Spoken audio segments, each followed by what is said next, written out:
কাশিয়াবান্নির বর্ডারের অবস্থা দেখুন, বাংলাদেশি লোক প্রচুর।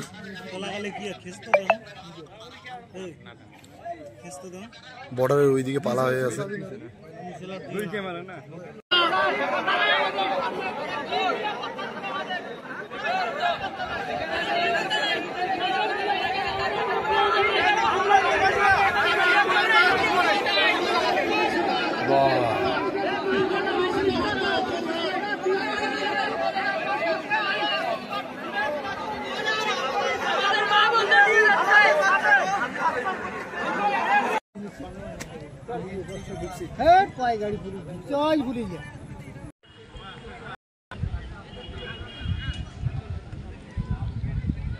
सांबादिक कोई इंडिया से न्यूज करेगा तो बांग्लादेश में न्यूज नहीं करेगा।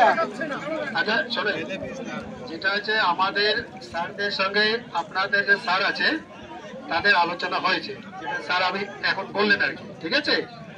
আর আপনাদের যে সমস্যা ওনারা শুনবেন এবং ওরা ওখান থেকে যে মেসেজটা দিয়েছে মানে খবরটা দিয়েছে সেটা আপনাদের যেতে বললো এবং আপনাদের যে আছেন যে দায়িত্ববান লোক আছেন ব্যক্তি আছেন তাদের সঙ্গে আলোচনা করবেন।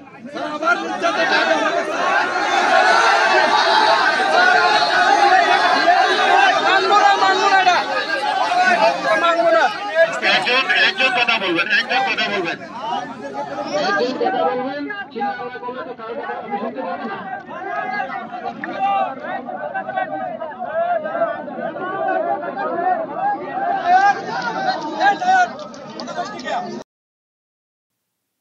ইস, কি মারাত্মক অবস্থা দর্শক, দেখতে পাচ্ছেন মানুষজন আমাদের ভারতীয় যে সীমানা সেখানে চলে এসছেন, বর্ডার টপকে আসার চেষ্টা করছেন। জলেতে নেমে টেমে কি অবস্থা। আমি শুধু তাদেরকে দেখতে বলবো যারা বলেন যে সব ফেক খবর, ওখানে কোনো নির্যাতন হয়নি। যারা চলে আসতে চাইছেন সব সংখ্যালঘু, ওখানকার সংখ্যালঘু মূলত হিন্দু সম্প্রদায়। আর যারা বলছেন যে সব ফেক খবর হচ্ছে, বাংলাদেশে কিছু হয়নি, এত মানুষ জলেতে ডুবে বসে রয়েছেন, মানে এভাবে বসে রয়েছেন, এত লোক খেয়ে দিয়ে কোনো কাজ নেই, বাড়িতে সব চলে এসছেন, বর্ডারে চলে এসছেন এমনি সুখে স্বাচ্ছন্দ্যে বাড়িতে থাকলে এমনি সব এই বর্ডারের দিকে চলে এসছেন, ঢুকতে চাইছেন ভারতে এমনি। যদি সত্যি তারা বাড়িতে নিরাপদ অবস্থায় থাকতেন, যদি কোনো নির্যাতন কোনো অত্যাচার না হতো, এমনি সব চলে এসছেন বর্ডারে। যাদের এখনো বিশ্বাস হয় না তাদের আর কিছু করার নেই। আমি তো আজকে দেখিয়েছি, যারা দেখেননি দেখে নেবেন। আজকে ঢাকা শহরে সনাতনীরা বিক্ষোভ দেখিয়েছেন অধিকারের দাবিতে। আমি সেটা নিয়ে একটা বড় ভিডিও করেছি, যারা দেখেননি দেখে নেবেন।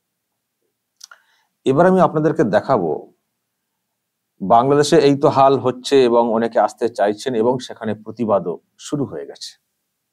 কিন্তু আমি আজকে যেটা দেখাবো দর্শক, আমাদের বাংলাতেও আমাদের বাংলাতেও ওপারে সনাতনীদের ওপরে যে অত্যাচার হচ্ছে, যে হামলা হচ্ছে, তার প্রতিবাদে মিছিল শুরু হয়েছে। এটাও কিন্তু দরকার ছিল।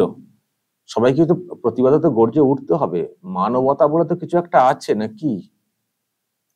আমি দেখাবো কল্যাণী এলাকার ভিডিও এসছে, আমি দর্শক আপনাদেরকে দেখাবো যে এখানেও আর কি মিছিল করা হচ্ছে, প্রতিবাদ মিছিল। আমি আপনাদেরকে জাস্ট কয়েকটা দেখাবো এবং যারা বাংলাদেশে আছেন তারাও দেখতে পাবেন যে এখানকার মানুষও কিন্তু আর চুপ করে থাকছেন না, তারাও কিন্তু প্রতিবাদ করছেন, গর্জে উঠছেন। আমি জাস্ট আপনাদেরকে ভিডিওগুলো একটু নামিয়ে দেখানোর চেষ্টা করছি। যেমন দেখছেন যে মানুষ একবারে নদীর জলেতে ওইভাবে ডুবে বসে থাকছেন। তারা বলছেন যে আমরা এখানে থাকতে পারছি না, আমাদেরকে জায়গা দিন ভারতে। ভারত থেকেও কিন্তু একটা প্রতিবাদ হচ্ছে। যে ভিডিও আপনারা দেখছেন এইসব তো হচ্ছে শীতলকুচি এলাকা, কোচবিহার, ওই এলাকার ভিডিও, বর্ডার এলাকার ভিডিও দেখছেন। আমি এবার আপনাদেরকে দেখাবো কল্যাণী, সেই এলাকাতে মিছিল হয়েছে, প্রতিবাদ মিছিল। দেখুন।